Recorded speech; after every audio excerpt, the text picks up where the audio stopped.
किसी का भी मंत्र हो, एक तो बिना गुरु के करे नहीं, क्योंकि गुरु मंत्र आप पहले पढ़ते हैं तो उस गुरु मंत्र से जिस मंत्र का आपको जाप करना है, जो मंत्र आपको सिद्ध करना है, उस मंत्र में शक्ति प्राप्त हो जाती है। गुरु से परामर्श भी करें, गुरु से आज्ञा भी प्रदान कर ले कि गुरु हमें यह मंत्र सिद्ध करना है, आपकी आज्ञा हो तो फिर वह गुरु आपको आज्ञा देगा। विधि हमने बताई हो या किसी और ने बताई हो, विधियां वही रहती हैं, शास्त्र संगत रहती हैं, उनमें कोई विशेष बात नहीं है। जिन लोगों को जो भी मंत्र चाहिए वह मंत्र कहीं से भी ले सकते हैं, परंतु विशेष बात जब होती है तो साधक थोड़ा सा गड़बड़ा जाता है, हिलने लगता है, अरे पता नहीं सही है विधि या गलत है, पता नहीं क्या क्या लिख दिया है। तो इस तरह की बात नहीं है, थोड़ा बहुत अंतर होगा कोई, नहीं तो विधि सबकी वही है। अगरबत्ती जला लीजिए, दीपक जला लीजिए, उत्तर मुख या पूरब मुख कर लीजिए, सामने बैठ जाइए, या तो रात्रि में होगा वो या फिर दिन में होगा। रात्रि का कारण क्या है कि थोड़ा मौसम शांत रहता है, आपका मन निर्मल रहता है, शांति में आप जिस भी इष्ट का ध्यान करेंगे तो उसका ध्यान आराम से हो जाता है। दिन में बहुत सारा कोलाहल मचता है, हॉकर आ जाते हैं, कोई बाल बच्चे भी उद्यम करते हैं और आवाज होती है। रात्रि में कानों में सैं की आवाज आती है, ये वायुमंडल की और ब्रह्मांड की आवाज होती है। जब आप किसी का मंत्र जाप करेंगे तो वह मंत्र आपको सुनाई पड़ेगा स्पष्ट, मगर दिन में ऐसा नहीं होता है। जब हमारा मंत्र हम ही को नहीं सुनाई पड़ रहा तो वह सामने वाले के पास, यानी जिसको हम वशीकृत करना चाहते हैं या जिसका हम उच्चाटन करना चाहते हैं या जिसका हम मारण करना चाहते हैं, उस पर कैसे प्रभाव करेगा। इन बातों का ध्यान गुरु बताता है। सामान्य साधक या जो कहीं से भी देखकर करता है उसे इस बात का ज्ञान नहीं रहता। वह तो केवल यह सोचता है कि मंत्र मैंने वीडियो देखी या किसी किताब से मैंने देखा, उसमें विधि देखी और उसी प्रकार मैंने किया, तो यह काम क्यों नहीं कर रहा। सबसे पहले जब कोई साधक इस तरह का कोई मंत्र प्राप्त कर लेता है तो फिर उसके मन में एक नेगेटिव विचार भी आ जाता है, अरे पता नहीं सिद्ध होगा कि नहीं होगा, कहीं झूठा तो नहीं है। इस तरह की क्रिया उसके दिमाग में चलने लगती है। तो यानी उस मंत्र के प्रति आपका भाव नेगेटिव हो गया तो कभी सिद्ध होगा ही नहीं। क्योंकि आपके साथ निर्देश भी मिला कि नहीं आप करिए, आपका सिद्ध होगा। आपके मन में एक भावना आ गई कि सिद्ध होगा, गुरुजी ने कह दिया, आप कोई चिंता नहीं। क्यों कि आपको अपने गुरु पर विश्वास है।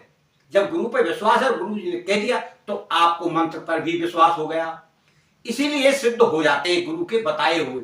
गुरु के श्री मुख से कहने पर उस मंत्र में शक्ति आ जाती है और आज्ञा देने पर भी शक्ति आती है। यानी आपके दिमाग में एक ही बात रहती है कि गुरु ने आज्ञा दी है, गुरु ने कहा है, सिद्ध होगा और फिर काम करेगा।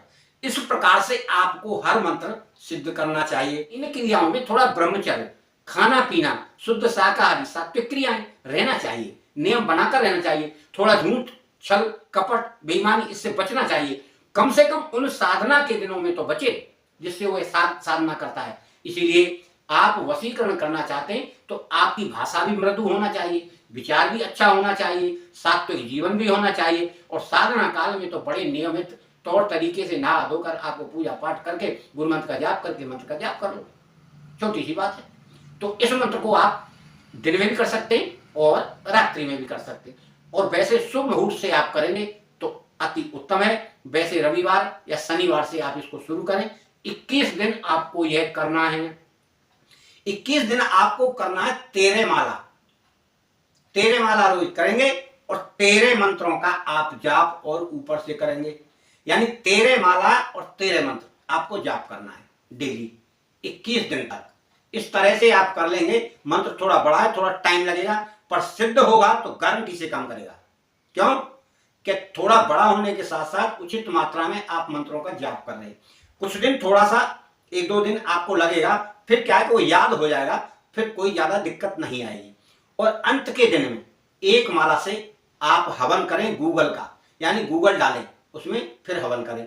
लकड़ी आम की ले सकते हैं, थोड़ी कंडी ले सकते हैं थोड़ी सी, और हो सके तो सामग्री आप बनी बनाई सामग्री आती है, उसमें थोड़ा घी मिला लें, थोड़े चावल मिला लें, थोड़ा सा चीनी मिला लें और गूगल मिला लें। तो गूगल को मिलाकर आप हवन करेंगे तो आपका समझिए वह सिद्ध हो गया। और फिर जब सिद्ध हो जाता है तब हम उस मंत्र के सिद्ध होने के बाद उसे प्रयोग कैसे करें, जिससे हम उसे वशीकृत करें। किसी व्यक्ति को करें या पूरी सभा को करें या जितने लोग वहां उपस्थित हैं उनको करें या कुछ विशेष लोगों को करें। तो उसके लिए आपको मिठाई हमने बताई है, वह मिठाई अभिमंत्रित करना है। अब मिठाई मान लीजिए एक डलिया भर के है, बांटना है, तो आप डलिया भर के मिठाई को अभिमंत्रित कर लीजिए। या आपको एक डब्बे में मिठाई बांटनी है कुछ गिने चुने लोगों को, उनको सभी को वशीकृत करना है, तो उस डब्बे को अभिमंत्रित कर लीजिए। कोई भी मिठाई हो सकती है, लड्डू हो सकते हैं, टॉफी हो सकती है, कुछ भी हो सकती है। अब आपको अभिमंत्रित करना है 21 बार। आप बैठ जाइए, 21 बार मंत्र पढ़िए, मंत्र पढ़कर उस डब्बे पर फूंक मारिए मिठाई पर 21 बार, वह मंत्र अभिमंत्रित हो गया। परंतु आपको अगर कोई पूजा पाठ की मिठाई है उसमें नहीं करना है। भगवान की शक्ति का पूजन का जो प्रसाद होगा उसे आप नहीं बांट सकते, प्रतिबंध है, नहीं तो फिर आपका कार्य नहीं करेगा। भगवान की शक्ति से ज्यादा थोड़ी इस मंत्र में शक्ति है, ईश्वर है, सर्वेश्वर है। इसलिए इस बात का विशेष ध्यान रखें। जब कभी आपको इस तरह की मिठाई देना है तो अलग से मिठाई लाएं, भगवान के प्रसाद में नहीं चलेगा ये। आप इस बात को विशेष तौर से जान लें, समझ लें। फिर आप उस मिठाई को थोड़ा बांटें या एक एक पीस बांटे, जितना भी बांटना चाहें उतना बांट सकते हैं। अगर थोड़ा भी जाएगा तो वह कार्य करेगा। आपकी मिठाई खाते ही लोग बागों के अपने शरीर में, उनके दिमाग में आपके प्रति एक भाव पैदा होगा, आपके प्रति प्रेम पैदा होगा। अगर आप नेतागिरी कर रहे हैं या कोई सभा को संबोधित कर रहे हैं या आप सामने डोल रहे, तो आप हर लोगों के प्रिय लगने लगेंगे कि यार ये आदमी बहुत बढ़िया है, बहुत सात्विक आदमी है, बहुत भक्ति भाव का है, बहुत ज्ञानवान है, स्वभाव अच्छा। अनेक प्रकार से लोग अपने मन में विचार करके आपकी तारीफ करेंगे। जब कोई व्यक्ति तारीफ करता है तो इसका मतलब उनके मन में भाव है ऐसा कि आप बहुत अच्छे व्यक्ति हैं। जब कोई दूसरा व्यक्ति आपके प्रति भाव पैदा करे और बोले आपके सामने भी, तो आपको भी यह लगता है कि नहीं, मुझे कोई गलत काम नहीं करना है, मुझे अच्छा रहना है। अगर व्यक्ति को खराब बोलते तो वो कुछ भी करता है। फिर अगर किसी की बड़ाई करें तो वह बड़ाई कर सुनकर प्रसन्न होता है और फिर अपने आप को वैसा बनने की कोशिश करता है। अगर छोटी मोटी गलती करता हुआ तो उसे करेगा नहीं। आप नहीं माने तो अपने बच्चे के ऊपर प्रयोग करके देख सकते हैं इसे।